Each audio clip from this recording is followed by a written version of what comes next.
A long time. That's your kitchenette? That's my kitchenette. I do my cooking domestics. Oh, should we call it the galley? It's called the galley, if you like, yeah. And in here? That is the bedroom. Can we have a look? Let's see how you get around there. Yeah. You take that way. I'll take this way, right? Yeah. Okay. Yeah. Right. I better put the things back. It's a fairly strong bit of wood, that. Oh, it's all right. Bill? Yeah. It's okay. And this is the bedroom. You're making heavy weather of it, mister. Well, I'm a bit of a landlubber, you see. I'm not used to this kind of thing. The steam paddle tug, a scale model of the Tyne tug, the Chieftain, was started 3 years ago. Bill, who'd worked as a driver on buses and lorries and as a vintage car restorer, had been made redundant. He's still out of work, living on £26 a week social security, and at 53 sees little prospect of finding another job. Bill, a bachelor, makes the models to occupy his mind and reckons he would have been round the bend and up the creek without his paddle tug. What have we got next round here? I have to climb again, I think, haven't I? The ship that's really taken over Bill's life and flat is the Corsair. Having built the tug as a working model, he figured, logically enough, that any self-respecting tug ought to have something to tow. Bill's not given to dewy-eyed romanticism. He chose the Corsair, not for its luxury, its opulence, or its history, but because when it was finished, it would be the right width. And it had dimensions of sufficient to allow it to go through the window. Now, how wide is your window? It is 35 inches. Exactly. Yes. And how wide is the yacht? It is 31.5 or 31.5 inches. 31.5. So you've actually got 3.5 inches. Quite a few, yes. You're absolutely sure about that? There is the tape measure behind it. So you found a boat with exactly the right width. But what about the length? Well, that sort of crept up on me. It sort of grew as it sort of was drawn out. I tried to draw it on the paper and give up and stand it on the floor. So I just ran out, and as it ran out in the bathroom, I was sort of half giving up. But as somebody once committed, you have a go.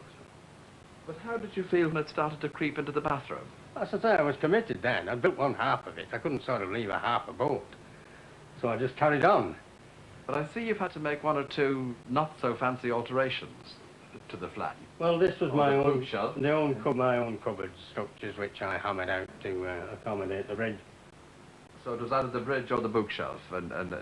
Well, the bookshelf lost out. Yeah. The bookshelf lost out. Yes. Now, the door jamb, I see, of the bathroom there, in fact, both door jambs, they've had to be slightly widened. Oh, yes. But they could be put back. I have the pieces. So it's back out into the sitting room proper again. There could not be a bigger contrast between Bill Wilkinson's circumstances and those of the man who built the original Corsair. He was the fabulously wealthy American businessman John Pierpont Morgan. Said to be the most powerful financier since Midas, he personally kept America on the gold standard and prevented the biggest crash on Wall Street before 1929. When it came to yachts, he even outbuilt the Vanderbilts. At the turn of the century, his floating palace was the envy of all, reaching new and dizzy heights of luxury in an age of opulence afloat.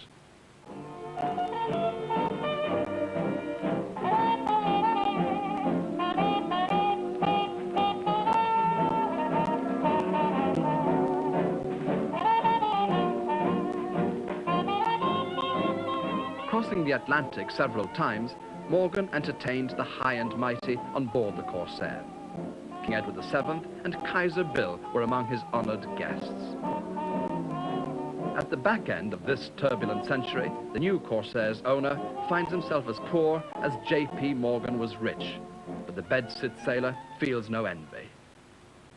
I'm a product of my age. He was a product of his. He happened to be born with it. I wasn't. That's all. But I've got no resentment against that style at all. If they made it like they could it, and like they were allowed to in those days, it seems, if you just happened to be there, you got it, that's your good luck. If Bill remains out of work, he reckons he can finish the Corsair in 18 months.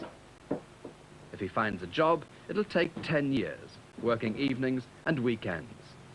But there is one small favour J.P. Morgan could do for his fellow shipmate, assuming he's got some influence in the great boardroom in the sky.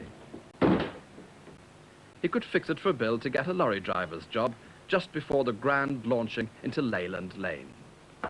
A job would be ideal, coming at the end of this, really, because then I would probably borrow the firm's lorry with if I drove a lorry or something, And it would be equally, I could take it in two halves, join it up on the lake and sail it, because it would suit water. It was the most elegant yacht of its time, I should think. I hope that the model looks the same, which is a good model if it does. I think we're on the way to capturing that. It's coming. Let's drift away on Dreamer's Bay. Let's sail along and sing a song together. Let's drift